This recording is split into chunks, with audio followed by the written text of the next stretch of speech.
মজার ছেলেও যে বন্ধু আপনার সাথে দুষ্টামি করে, সে জানে এই দুষ্টামিটা করলে তার ক্ষতি হতে পারে, মানে আপনার ক্ষতি হতে পারে। তারপরেও আপনার কাছে আপনার সাথে একটু মজাটি করে।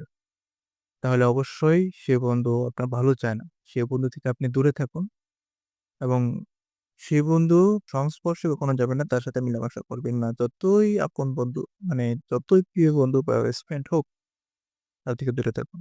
একটি ঘটনা বলি। একটা লোক এজুয়ালি বিয়ের বয়স ২১-২৫ থেকে হয়। সে ধরুন ৩০ বয়সে একটা বিয়ে করেছে। আ তখন ফার্স্ট নাইট অর্থাৎ বাসর রাতে তার বন্ধুরা মজা করে বলেছিল, "বন্ধু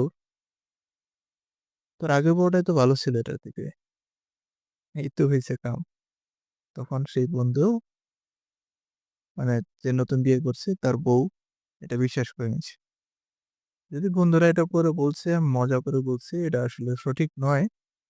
কিন্তু তার মনে কিন্তু এটা গেঁথে গেছে। ১ম রাতে এসেই এমনি ছেলেটার বয়স বেশি। তার একটু বিশ্বাসযোগ্যতা আরো বেশি বৃদ্ধি পাইছে।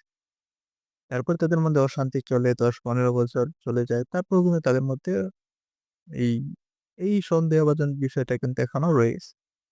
তাহলে সেই বন্ধুটি কি আপনার কি মজা করে ভালো কাজ করছে? অবশ্যই না। তাহলে সেই মজা করা এরকম বন্ধু থেকেও দূরে থাকুন। ধন্যবাদ।